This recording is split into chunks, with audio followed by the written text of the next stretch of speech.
Magandang araw mga kaboses ng Malayang Maubayan. Bagong balita. Si PBBM, Romeres back na. Romeres back na sa mga batikos tungkol po sa nangyaring baha dyan sa Southern Tagalog. Lalong-lalo na po dyan sa Batangas. Na kung saan may mga casualties po tayo dahil po sa bagyong Christine. Yung sinabi nga kanina ay nagkaroon po ng ambush interview about several minutes ago na kung saan ay ito ang kanyang sinabi ni Pangulong Bongbong.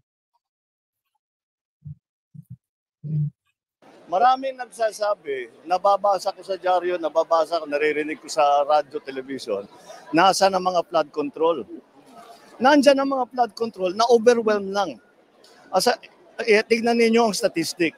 Nung bagyong Undoy, 400 plus centimeters ang bumagsak na tubig. Dito sa Christine, ang bumagsak na tubig is about 700 plus. Halos doble ng Undoy. Kaya yung flood control, ginawa natin para sa mga baha kagaya ng Undoy. Bago ito, kausapin nyo yung mga tao. Yung mga lugar na gumuho ang lupa, ngayon lang nangyari yan. Hindi pa nangyari sa buong buhay nila, sa buong kasaysayan ng mga lugar na yon na gumuho ang lupa dahil napakalaki ng tubig. Tapos yung mga nabaha, ganun din. Bumabaha siguro dati, pero hindi ganito kalaki. Nagbago talaga ang panahon. Kaya yung climate change na aming pinag-uusapan ay talagang naging nakikita na natin. Hindi na kailangan ipaliwanag dahil unfortunately, nararamdaman na talaga natin na sarili natin. Hindi na natin kailangan basahin pa yung mga report o study ng mga scientifico. Alam na natin kung gaano kabigat ang magiging epekto ng climate change. Kaya yan. Nagsalita si PBBM, no? Diyan sa Laurel, Batangas po ito, na kung saan ay question yung flood control. Flood control, puro tayo flood control, no? Kasi marami nga naman talagang nabaha at marami nga po talagang napinsala, ano po. Pero, kagaya nga ng nasabi niya, yung flood control ay katulad ng kay Undoy. Ilang millimeters ba ng ulan ang bumagsak nung panahon ni Undoy? 471 millimeters. Kung 471 millimeters, talagang mataas yun. Ibig sabihin, kalahating metro. Ano po? Kung ginawa nila na yung flood control ay good for 500 millimeters lang. Samantalang yung bumagsak ni Christine 700 plus millimeters. Di talagang overwhelmed yun. Epekto po ng climate change dahil nga hindi na po natin ma-predict yung pagdating ng ulan, pagdating ng bagyo, na kung saan ay unang-una tayong matatamaan dito sa Pilipinas. Okay? So, ayan, hinahamon nila. Magkaroon daw ng investigasyon. Anong sagot ni BBM dito? Hindi bale ba sa tulong lang tayo ng tulong? Sir, iimbestigahan yung mga flood control projects, ibibisisiin daw sa budget. Oo, sige. Wala akong problem. But also they have to realize there are two sides to this. Sinasabi yung flood control, talagang nang-overwhelm ang flood control natin. May flood control tayo, hindi kaya. Hindi talaga kaya dahil sa buong kasaysayan ng Pilipinas, wala pang ganito. Ngayon lang natin haharapin ito. Kaya dapat maunawaan talaga ng tao, hindi lamang yung budget kung ano yung science. What's the science? Follow the science. See what's happening. Tignan ninyo, hindi lamang dito. Nakita nyo ba yung nangyari sa Espanya? Nakita nyo ba yung mga nangyayari sa iba't ibang lugar? Sa States, yung mga nangyayari. Ganyan din. Doon din sa mga lugar na yun, ngayon lang nangyari yan. Kaya gagawin natin, babaguhin natin ang mga design, patitibayan natin yung mga infrastructure, mga flood control, yung mga slope protection, pati yung mga tulay. Lahat yan, kailangan natin baguhin, tignan natin na mas magandang design para... Yan Ayan ang sinabi ni BBM dyan sa problema, dyan sa pagbaha, dyan sa Southern Luzon, lalong-lalo na po dyan sa Batangas. Dyan siguro sa Bicol, ganyan din ang problema. Dyan sa mga flood control projects. Tama nga naman, ano? Kung yung project, good for 500 millimeters lang, yung flood control, samantalang yung buhos naman ng ulan, halos doble, patay tayo.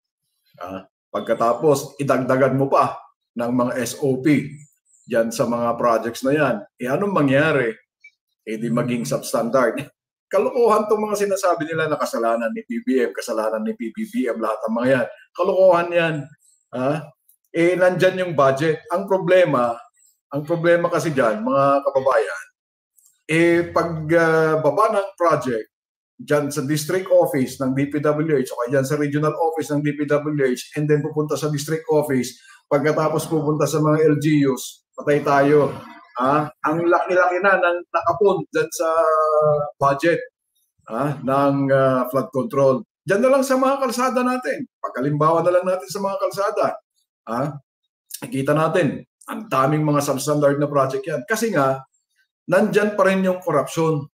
Malamang na yung budget, naida-download talaga dyan sa baba, yung budget, dyan sa mga LGU. Pero ang problema kasi dyan, habang bumababa yung budget, dyan nakakaltasan hanggang sa napakaliit na yung budget doon sa baba at doon na nangyayari yung kalokohan na nagiging substandard na yung project. Di ba ganun yun ang nangyari? Tama nga naman na tingnan natin. Hindi lang po dito sa Pilipinas nagkakaroon ng problema. China nga, ang dami-daming mga infrastructure projects na ginagawa ng China. Ano nangyari? Tingnan niyo, naaanod pa rin yung mga sakyan nila. Estados Unidos, dyan sa Florida, dyan sa Louisiana, kung saan-saan pa, dyan sa Midwest na sinasabi nila, dati-rati hindi nababaha, pero ngayon nababaha na. Bakit po? La Nina, climate change na sinasabi natin. Nararamdaman natin naman ang climate change.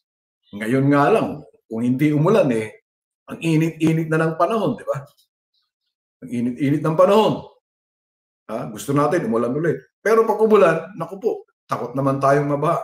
Ngayon, may bagong bagyo na naman. Nakita ko nga yung mapa kanina ng bagyo. Ang dadaanan daw niya mismo dito sa San Fernando City, La Union. Naku po, patay tayo. Kaya tingnan natin yung mga paghahanda dyan sa sa MDRRMC, ano yun? City Disaster Management. Yan. Ganyan ang mga dapat nating tingnan. Kaya, naku po, wag naman po nating isisilahat sa Pangulo. Lahat na lang ata ng problema ng Pilipino, sinisisi na lang sa Pangulo Di ba? Kung nag-i-cause tayo, kung naghihirap po tayo, kasalanan ng Pangulo, baka naman tamad tayo. Baka naman tayo hindi naghahanap buhay. Iaasa na lang natin. Lahat sa Pangulo, lahat na lang ng Pangulo. Ang Pangulo po natin ay tao rin naman po. Okay? Tao rin naman po ang Pangulo. Hindi po katulad ng sinabi po ni Inday Sara na hindi niya dapat inaalalahanin yung inaalala yung kanyang damdamin, kung anong kanyang nararamdaman. That's foul. Hindi naman po, tao din naman po ang ating Pangulo. Diyan po natin makikita na hindi naman po Superman ang Pangulo. Hindi naman sa dinidepensa natin ang Pangulo. Pero, Mr. President, ang tanong lang po natin, ano po ang ginagawa ng pamahalaan ninyo para masugpo ang matinding katiwalian dyan sa DPWH? Alam naman po natin, alam po ng taong bayan yan, na ang DPWH, dyan po ang may pinakamaraming anomalya dyan sa mga projects, mga infrastructure projects. Hindi lang po dyan. Pati nga po sa DepEd dati, di ba? Ang daming mga anomalya dyan. Kaya, Mr. President, ayan lang po ang pakiusap natin. Imbestigahan po ninyo. Tignan po ninyo yung mga nangyayari dyan sa mga LGUs. Para naman ganoon ay hindi po mga abuso itong mga local government officials. Maraming salamat po.